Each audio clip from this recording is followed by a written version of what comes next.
सोनपुर गांव के चौराहे पर दो छोले भटूरे वाले अपना अपना ठेला लगाकर धंधा करते थे। एक छोर पर मुकेश अपना ठेला लगाता था तो दूसरे छोर पर मोहनलाल अपना ठेला लगाता था। अरे मोहनलाल सेठ, एक प्लेट बढ़िया छोले भटूरे लगाना। अरे एक प्लेट क्या, 2 प्लेट मस्त छोले भटूरे लगवाता हूँ। अरे नहीं नहीं सेठ जी, एक ही बहुत है। मोहनलाल के ठेले पर लड़के काम करते थे। एक बर्तन धोता था तो दूसरा ग्राहकों को संभालता था। सब कुछ ठीक ठाक चल रहा था। इतने में मोहनलाल ने ठेले पर काम करने वाले लड़के सोनू को एक जोरदार तमाचा मारा। ग्राहक चौंक गए। अभी तक तूने इन भाई साहब की थाली नहीं लगाई, ये ग्राहक हमारे भगवान है। बस अभी लगाता हूँ सेठ जी। सोनू जल्दी जल्दी प्लेट लगाता है और वो ग्राहक खाने लगता है। छोले भटूरे इतने स्वादिष्ट थे कि सब लोग बहुत जल्दी जल्दी खा रहे थे। वहीं दूसरे छोर पर मुकेश के ठेले पर सिर्फ 1 या 2 ग्राहक ही मुश्किल से आते थे। अरे मोहनलाल सेठ, छोले भटूरे खाकर तो मजा ही आ गया। आपका लड़का बहुत स्वादिष्ट छोले बनाता है। सिखाया तो मैंने ही है इसे, वरना इस गवार को तो शरबत तक बनाना नहीं आता था। इसी बात पे 1 प्लेट और लगाना।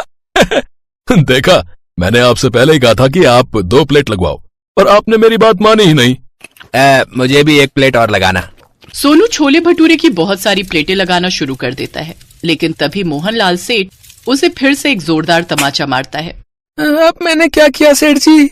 बिना मालिक की आज्ञा के तूने प्लेटें लगाना क्यों शुरू कर दी? माफ करना मालिक, गलती हो गई, आगे से ऐसी गलती नहीं होगी। चल अब अपना काम कर, हमारे भगवान जैसे ग्राहक इंतजार कर रहे हैं। सोनू अपना काम करने लगता है और सभी के लिए प्लेटें लगाता है। वहीं दूसरे छोर पर खड़े मुकेश के ठेले पर अजय छोले भटूरे खा रहा था। उसके ठेले पर एक ही ग्राहक था जो कि मोहनलाल की सारी हरकतें देख रहा था। ये सामने वाला सेठ कुछ ज्यादा ही घमंड नहीं दिखाता। अब क्या कर सकते हैं भाई साहब, एक ठेले की बदौलत करोड़ों रुपया कमा चुका है, घमंड तो आएगा ही। लेकिन एक बात बताओ भाई साहब जी, पूछिए आखिर उसके ठेले पर सुबह से लेकर रात तक ग्राहकों की लाइन क्यों लगी रहती है, जबकि तुम्हारे ठेले पर गिनती के कुछ ही लोग आते हैं। हो सकता है मेरे हाथों में स्वाद ना हो, सेठ जी के कारीगरों में ज्यादा स्वाद हो। नहीं भाई साहब, नहीं भाई साहब, आपके हाथों में भी जादू है। मुझे लगता है बात कुछ और है।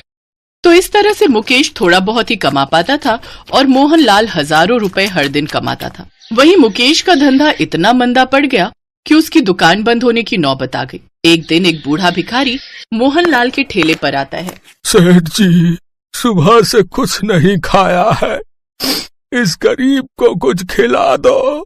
सेठ मोहनलाल उस भिखारी को गुस्से से देखता है और 1 रुपए का सिक्का निकालकर उसके मुंह पर मार देता है। ये ले पकड़, अब भाग यहाँ से। 1 रुपए में तो बिस्कुट भी नहीं मिलेगा सेठ जी। अच्छा, तो क्या तुझे लाखों रुपए दान कर दूं? हैं? निकल यहाँ से, देख नहीं रहा यहाँ सैकड़ों लोग लाइन लगा कर खड़े हैं। टाइम खोटी मत कर। मुझे पैसे मत दो, बस कुछ खाने को दे दो। तो पैसे निकाल और छोले भटूरे खा ले। अगर मेरे पास पैसे होते तो आपके सामने भीख क्यों मांगता सेठ जी। आपकी दुकान का नाम करोड़पति छोले भटूरे वाला है। थोड़ा सा आप मुझे भी खिला दोगे तो आप गरीब नहीं हो जाओगे। इतने में सेठ अपने दूसरे लड़के को जोरदार तमाचा मारता है। तो इतनी देर से देख रहा है कि ये 2 कौड़ी का भिखारी मुझसे बहस कर रहा है और तू चुपचाप तमाशा देख रहा है। भगा इसको यहाँ से।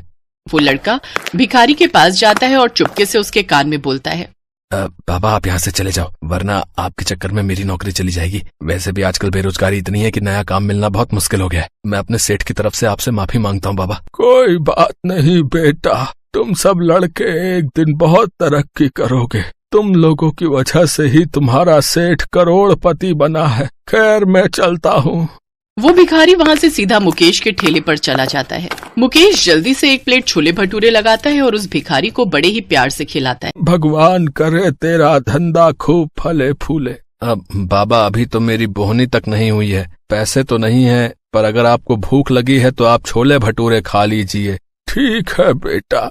बेटा, वो सामने वाले ठेले का नाम करोड़पति छोले भटूरे वाला क्यों है, क्या तुम बता सकते हो? बाबा क्योंकि वो कई सालों से ये धंधा कर रहे हैं, मुझसे ज्यादा एक्सपीरियंस है उन्हें।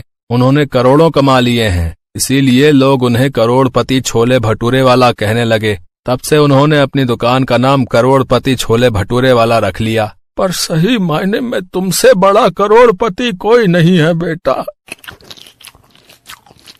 इतना कहकर वो भिखारी वहाँ से चला जाता है और थोड़ी दूर पर किसी गली में खड़ी एक कार के अंदर बैठ जाता है और वहाँ से चला जाता है। मुकेश ये दूर से देखता है और उसे ये बात बहुत अजीब लगती है।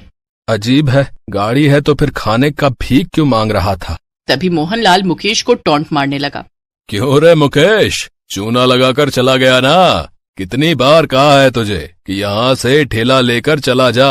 तू मेरा मुकाबला नहीं कर सकता। जब तक मेरा ठेला यहाँ है तब तक तेरे छोले भटूरे बिक ही नहीं सकते।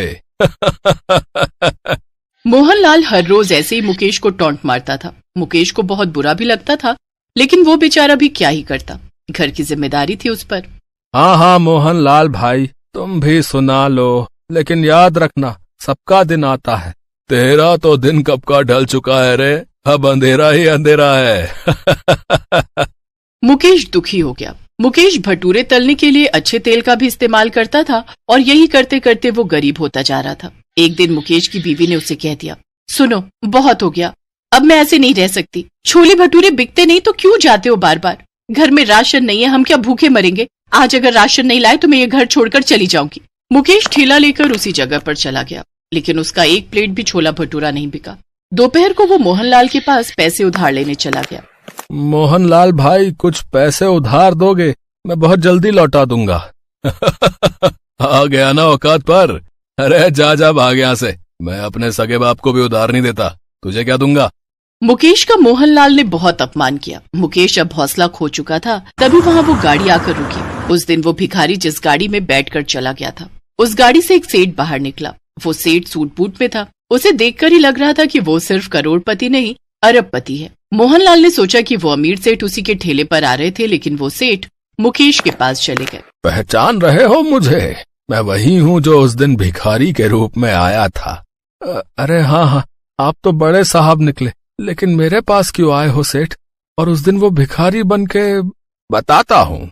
असल में मैं एक बहुत बड़ा बिजनेसमैन हूँ, बहुत सारा बिजनेस है मेरा। अब मैं छोले भटूरे का फ्रेंचाइजी खोलना चाहता हूँ, लेकिन छोले भटूरे के बारे में मैं कुछ नहीं जानता। इसीलिए मैं उस दिन छोले भटूरे खाने निकला था। भिखारी के रूप में इसलिए निकला था क्योंकि गरीब बनकर ही लोगों के नियत का पता चलता है। मैं घमंडी लोगों के साथ व्यापार नहीं करता। तुमने मुझे प्यार से खाना खिलाया, इसीलिए मैं तुम्हारे साथ पार्टनरशिप करना चाहता हूँ। लेकिन मेरे छोले भटूरे से ज्यादा स्वादिष्ट तो मोहनलाल सेठ के छोले भटूरे हैं। वो पुराना तेल इस्तेमाल करता है, साथ में कुछ ऊट पटांग चीजें भी डालता है, जिससे हेल्थ खराब होती है। मेरी दुकान में अमीर लोग खाने के लिए आएंगे, उन्हें टेस्ट के साथ साथ हेल्थ भी चाहिए। मुकेश अब राजी हो गया, उसे बस देखभाल करनी थी। सेठ ने उसी वक्त उसे लाखों का चेक दिया और कुछ ही दिनों में वहीं पर छोले भटूरे का एक चकाचक दुकान खुल गई। साथ ही साथ पूरा शहर छोले भटूरे की नई ब्रांड से छा गया। मुकेश करोड़पति बन गया और मोहनलाल सेठ की कमाई बंद हो गई। इस तरह अंत में सच्चाई, ईमानदारी और मेहनत की जीत हुई।